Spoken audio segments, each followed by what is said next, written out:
Hey there, and welcome. Today, we're diving into a kind of mental training that's, well, it's less like a grueling boot camp and a lot more like gardening.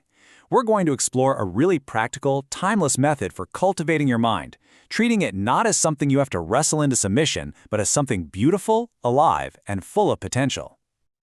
All right, so let me ask you this. Right now, is your mind more like a tangled, wild jungle where thoughts and feelings just kind of pop up and grow all over the place? Or is it more like a tended garden, a space that you've cultivated with some real intention?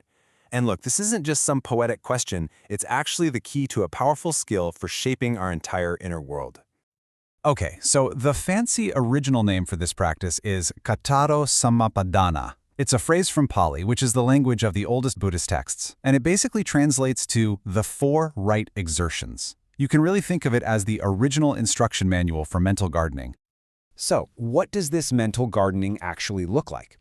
Well, it breaks down into 4 really simple tasks. First, we're going to learn how to prevent the weeds from ever showing up.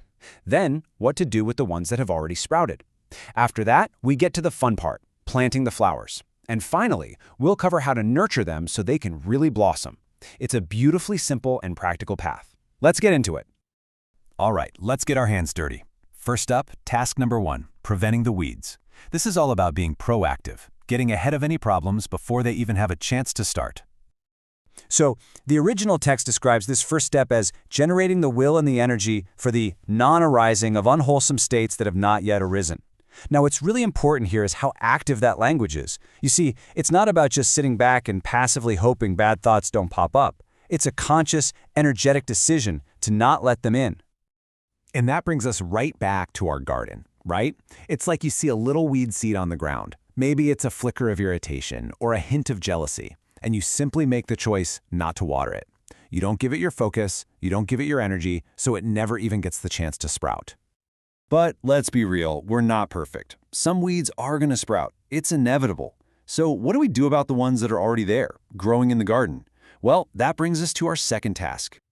Now, this second instruction sounds a lot like the first one, but there is one absolutely crucial difference.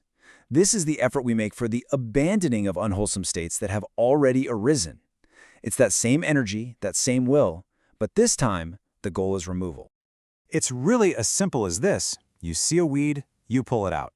If a negative thought pattern, maybe some nagging self-criticism has already taken root, this is the active work of recognizing it for what it is, a weed, and mindfully, without any judgment, just removing it from the soil of your mind. Okay, so we're on weed patrol. We're preventing new ones from showing up and we're pulling out the old ones. But a garden that's just empty, clean dirt, that's not really the goal, is it? This is where the really creative, wonderful part of the process begins. The third exertion completely flips the script. Now we're generating that same will, that same energy for the arising of wholesome states that haven't shown up yet. We're not just playing defense against the negative anymore. Now we're actively on offense, creating the positive.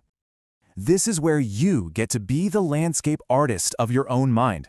You consciously decide what you want your garden to look like. You choose to plant the seeds of kindness, maybe by planning a thoughtful gesture for someone. You plant seeds of focus by setting aside time to just concentrate. You are literally designing your own mental landscape. And that brings us to our last task, which is all about maintenance and growth. I mean, it's one thing to plant a flower, but if you just walk away and never come back, it's not going to thrive, is it? You have to help it grow strong. And you've got to hear the language the original text uses for this step. It's so beautiful. It talks about maintenance, non-confusion, increase, full development, cultivation, and fulfillment of all the good things that are already in our minds. See, this isn't just a one-time thing. It's a whole process of devoted care. So what does that mean in real life? Well, when you feel that little spark of genuine peace, or maybe a moment of generosity, this is the practice of turning your attention toward it. You water it, you give it your energy, you appreciate it. And that is how a fleeting good feeling grows into a stable, lasting quality. You help it flourish. Okay, so why? Why do all this work? Preventing, removing, planting, nurturing. What is the ultimate point of all this? Well, the original texts are crystal clear about what happens when you practice this with dedication. In this chart here, it just lays it all out so perfectly. It doesn't matter what kind of mental state you're dealing with. If it's an unwholesome one that hasn't popped up yet, or a wholesome one that's already blooming, you have a clear action plan. Prevent, abandon, arouse, or maintain. It's a complete toolkit for cultivating your inner world. And you should know, this isn't considered just some minor side note technique. In the source texts, this entire practice is described as one of the great ratanani, which means the jewels, or the treasures of the teaching. It's considered a core, precious element for anyone who's serious about training their mind.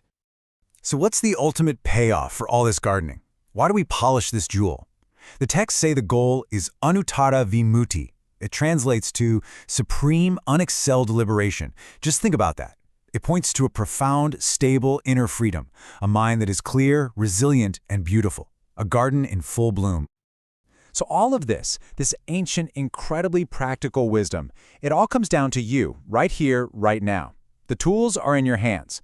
The garden is your own mind. So the only real question left is, what are you going to choose to cultivate in it today?